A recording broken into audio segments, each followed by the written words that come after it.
अस्सलाम वालेकुम स्टूडेंट्स, कैसे हैं आप सब।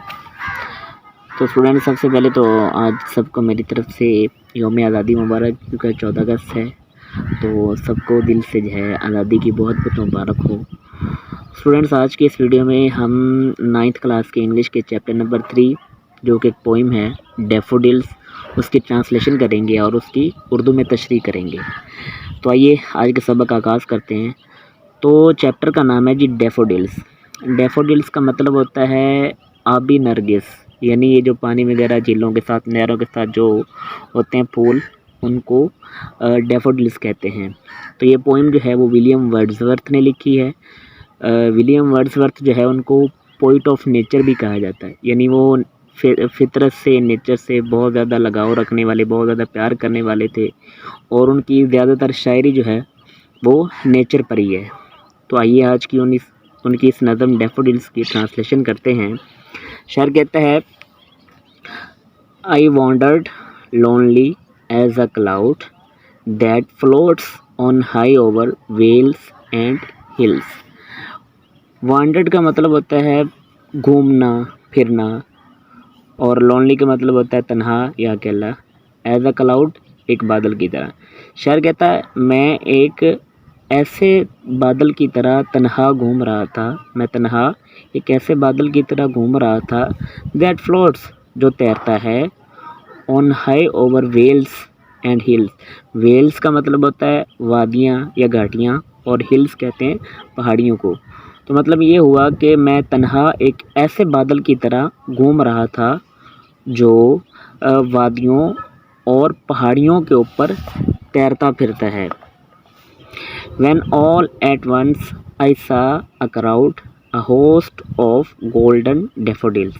When all at once, when जब, all at once अचानक, I saw मैंने देखा, a crowd एक हजूम, a host, host कहते हैं जी किसी चीज़ का बहुत ज़्यादा तादाद में होना, कसरत के साथ होना। गोल्डन सुनहरी, डैफोडिल्स आबी नरगिस के फूल। कहते हैं जी जब अचानक मैंने एक हुजूम देखा। वो हुजूम क्या था जी? वो सुनहरी आबी नरगिस के फूलों की एक बहुत बड़ी तादाद पर मुश्तमिल था। जब मैंने एक बहुत बड़ा हुजूम देखा जो सुनहरे आबी नरगिस के फूलों के एक हुजूम पर, एक बहुत बड़ी तादाद पर मुश्तमिल था। Beside the lake beneath the trees. Beside का मतलब होता है के पास, के साथ। लेक कहते हैं झील को। बीनीथ का मतलब होता है नीचे। ट्रीज दरख्त। तो कहता है जी बिसाइड द लेक, ये जो अभी नरगिस के फूलों का एक हुजूम था, एक बहुत बड़ी तादाद जो थी, वो झील के साथ और दरख्तों के नीचे थी। Fluttering and dancing in the breeze. Fluttering का मतलब होता है फड़फड़ाना या लहराना, या इसको झूमना भी आप कह सकते हैं। डांस होता है रक्स करना। ब्रीज कहते हैं ठंडी हवा को। कहते हैं जी ये जो अभी नरगिस के जो फूल थे बिसाइड द लेक, ये झील के साथ थे। बीनीथ द ट्रीज, दरख्तों के नीचे। Fluttering and dancing in the breeze, जो ठंडी हवा में झूम रहे थे और रक्स कर रहे थे जी। स्टैंडर्ड नंबर 2 है जी, continuous as the stars that shine and twinkle on the Milky Way. Continuous का मतलब होता है मुसलसल, लगातार, एक कसीर तादाद में होना। शाइन का मतलब होता है चमकना। ट्विंकल का मतलब होता है टिमटिमाना। मिल्की वे का मतलब होता है कहकशां। तो वो कह रहा है कि ये जो अभी नरगिस के फूल थे, ये उन सितारों की तरह मुसलसल थे, या उन सितारों की तरह तसलसल के साथ थे जो कहकशां में चमकते हैं और टिमटिमाते हैं। ये अभी नरगिस के फूल उन सितारों की तरह तसलसल के साथ थे जो सितारे कहकशां पर चमकते हैं और टिमटिमाते हैं। यानी जिस तरह कहकशां पर सितारे एक बहुत बड़ी तादाद में होते हैं, अनगिनत होते हैं, ऐसे ही अभी नरगिस के फूल जो थे वो भी अनगिनत तादाद में थे। They stretched in never ending line along the margin of a bay. They stretched, वो फूल जो थे वो फैले हुए थे, इन नेवर एंडिंग, कभी ना ख़त्म होने वाली लाइन, कितार में, अलोंग के साथ, मार्जिन कहते हैं किनारे को, बे से मुराद झील, यानी वो अभी नरगिस के फूल जो थे वो एक कभी ना ख़त्म होने वाली कितार में झील के किनारे के साथ फैले हुए थे। 10,000 saw I at a glance, tossing their heads in sprightly dance. 10,000 10,000 सा देखा, आई सा मैंने देखा, एट अ ग्लैंस एक नज़र में, सरसरी नज़र में, ग्लैंस का मतलब होता है सरसरी नज़र में या एक नज़र में कोई चीज़ देखना। टॉसिंग का मतलब होता है उछालना, जैसे हम कोई टॉस वगैरह करते हैं मैच के लिए तो उसमें हम क्या करते हैं, वो कॉइन जो होता है उसको हम उछाल रहे होते हैं, तो टॉसिंग उछाल रहे थे। देयर हेड्स अपने सर, इन स्प्राइटली डांस, स्प्राइटली डांस का मतलब होता है खुशी से झूमते हुए या जिंदा दिली के साथ रक्स करना। ठीक है जी, तो मतलब ये शायर कहते हैं कि मैंने एक नज़र में, एक सरसरी नज़र में 10,000 फूल देखे। क्या कर रहे थे, टॉसिंग देयर हेड्स, अपने सरों को उछाल रहे थे। इन स्प्राइटली डांस, मस्ती भरे रक्स में, ये झूम कर रक्स करते हुए वो अपने सरों को उछाल रहे थे। स्टैंजा नंबर 3 है जी, the waves beside them danced but they outdid the sparkling waves in गली।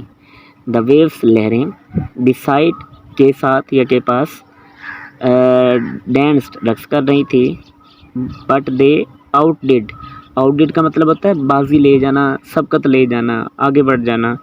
स्पार्कलिंग का मतलब होता है चमकती हुई, वेव्स लहरें, गली का मतलब होता है खुशी। तो शायर कहता है कि उन फूलों के साथ लहरें भी रक्स कर रही थी, यानी सिर्फ फूल ही रक्स नहीं कर रहे थे बल्कि लहरें भी उनके साथ रक्स कर रही थी। बट दे आउटडिड, लेकिन वो फूल जो थे, अभी नरगिस के फूल जो थे वो क्या कर गए, वो बाजी ले गए, सबकत ले गए, किससे, द स्पार्कलिंग न्यू वेव्स, चमकती हुई लहरों से, किस चीज़ में, इन गली खुशी में। यानी शायर कहता है कि अगरचे लहरें भी रक्स कर रही थीं लेकिन ये जो डैफोडिल्स थे इनका जो रक्स था वो उनके रक्स पर बाजी ले गया, तो यानी इनको उनसे ज़्यादा खुशी थी और ये खुशी में उनसे ज़्यादा झूम रहे थे जी। अब देखें, चूँकि ये पोइट ऑफ नेचर कहलाते हैं और शायर वैसे भी फितरत से मोहब्बत करता है, तो उसको फितरत में हर चीज़ जो है वो खुशी में झूमती हुई नज़र आती है, उसको फितरत में हर चीज़ जो है वो खुश नज़र आती है। तो आगे कहता है जी, a poet could not but be gay in such a jocund company. कहते हैं अ पोइट, एक शायर, could not but be gay, यानी खुश हुए बगैर नहीं रह सकता। गे का मतलब यहाँ पे खुश होना। वो कह रहा है कि a poet could not but be gay, यानी शायर जो है वो खुश हुए बगैर नहीं रह सकता। कहाँ पे, इन such a jocund company. जोकंड company का मतलब होता है खुशकुन या खुशगवार सोहबत। जोकंड खुशगवार या खुशकुन और कंपनी का मतलब होता है सोहबत। कहने का मतलब यह है कि इस तरह की खुशगवार सोहबत में शायर खुश हुए बगैर नहीं रह सकता। इस तरह की खुशकुन या खुशगवार सोहबत में शायर खुश हुए बगैर नहीं रह सकता, यानी शायर के लिए ये एक बहुत बड़ी एक खुशी की चीज़ होती है। जोकंड कंपनी का मतलब अगर आप समझे तो ये होता है कि एक ऐसी चीज़ या ऐसी सोहबत जिसमें इंसान को बैठ के अच्छा लगता है, उसको खुशी मिलती है। तो चूँकि ये पॉइंट ऑफ नेचर थे तो इनके लिए ये फितरत का ये एक सीन जो था ये उनके लिए एक खुशी का बहुत बड़ा ज़रिया था। तो कहते हैं कि ऐसी खुशी की चीज़ में, एक ऐसे खुशी के नज़ारे में शायर जो है वो खुश हुए बगैर नहीं रह सकता। I gazed and gazed but little thought what wealth the show to me had brought। Gauge का मतलब होता है टिकटिकी बांध के देखना, मुसलसल देखना। इससे पहले ग्लैंस गुजरा था। ग्लैंस का मतलब होता है सरसरी नज़र में देखना या अचानक नज़र किसी पर पड़ती है तो उसको भी ग्लैंस कहते हैं। और गेज का मतलब होता है किसी चीज़ को टिकटिकी बांध के या मुसलसल देखना। वो कहता है I gazed and gazed but little thought, मैं मुसलसल टिकटिकी बांध कर देखे जा रहा था, बट लिटिल थॉट, और लेकिन मेरे जहन में ये ख्याल नहीं आया। यहाँ पे लिटिल का मतलब है कि किसी चीज़ का ना होना। लिटिल बाज़ दफ़ा ऐसे माना में इस्तेमाल होता है जब कोई चीज़ जो है वो ना होने के बराबर है।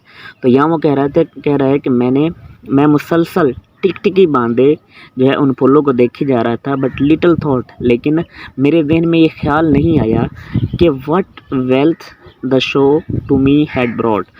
वेल्थ का मतलब होता है दौलत, ख़ज़ाना, शो का मतलब नज़ारा, ब्रॉड का मतलब ये ब्रिंग की थर्ड फॉर्म है लाना। तो वो कह रहा है कि मैं टिकटिकी बांध कर मुसलसल उनको देखे जा रहा था, लेकिन मेरे दिल में ये ख्याल नहीं है कि ये नज़ारा जो है वो मेरे लिए कितनी बड़ी दौलत लाया था। यहाँ दौलत इसलिए कह रहा है कि बात चीज़ें इंसान की खुशी का बाइस बनती हैं, तो वो इंसान के लिए किसी दौलत से कम नहीं होती। तो कह रहा है कि ये जो सीन है जो मैंने देखा है, तो ये मेरे लिए एक खुशी की एक बहुत बड़ी दौलत है, एक ख़जाना है खुशी का। जी, लास्ट स्टैंज़ा में शायर कहता है, वो खुशी का ख़जाना मेरे लिए कैसे हैं जी। For oft when on my couch I lie. For oft का मतलब है, ऑफ्ट कहते हैं अक्सर, यानी फॉर ऑफ्ट इसलिए कि अक्सर, when on my couch, couch का मतलब होता है बिस्तर, सोफ़ा नुमा जो बिस्तर होता है, लाई का मतलब है लेटना। कहता है कि इसलिए कि अक्सर जब मैं अपने बिस्तर पर लेटता हूँ, इन वैकेंट और इन पेंसिव मोड। वैकेंट का मतलब होता है खाली, यानी कोई चीज़, वो कह रहे हैं ना वैकेंट मोड। वैकेंट मोड का मतलब होता है कि इंसान कोई सोच विचार ना कर रहा हो, खाली हो, ज़हन लेटा हुआ हो।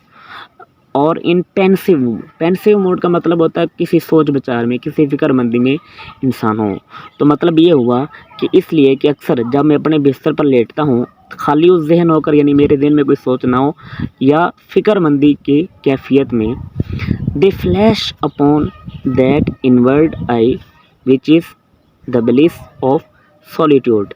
यानी वो जब मैं खाली उस ज़हन होता हूँ, ये सोच के कैफियत में बिस्तर पर लेटता हूँ, तो वो अभी नरगिस के फूल जो है वो मेरे ख़्याल में, मेरे तख़य्युल में, मेरे ज़हन में ज़ाहिर हो जाते हैं, नमूदार हो जाते हैं। इनवर्ड आई का मतलब होता है, वैसे तो इसका मतलब है अंदरूनी आँख, लेकिन यहाँ से मुराद तख़य्युल यानी ख़्याल जो होता है ना शायर का। तो वो कहते हैं कि जब वो अभी नरगिस के फूल जो हैं वो मेरे तख़य्युल में या मेरे ख़्याल में ज़ाहिर हो जाते हैं, which is the bliss of solitude. Bliss का मतलब होता है खुशी या मुसरत, और सॉलिट्यूड कहते हैं तन्हाई। यानी जब मैं लेटता हूँ, ब्लिस का मतलब होता है खुशी या मुसरत, और सॉलिट्यूड का मतलब होता है तन्हाई। तो कहने का मतलब ये है कि जब मैं खाली उस ज़हन या सोच विचार की कैफियत में अपने बिस्तर पर लेटता हूँ, तो वो मेरी तख़य्युल में ज़ाहिर हो जाते हैं, which is the bliss of solitude, जो तन्हाई में मेरे लिए राहत का ज़रिया है, मेरे लिए खुशी का ज़रिया है। And then my heart with pleasure fills and dances with the daffodils. और जब वो मंज़र मेरे ख़्याल में आता है, तो क्या होता है जी, माई हार्ट फिल्स विद प्लेयर फिल्स, तो मेरा दिल जो है वो खुशी से भर जाता है। And dances with the daffodils, और अभी नरगिस के फूलों के साथ रक्स करने लग जाता है। तो स्टूडेंट्स, आज का हमारा जो ट्रांसलेशन थी वो कंप्लीट हो गई है। तो मिलते हैं नेक्स्ट वीडियो में।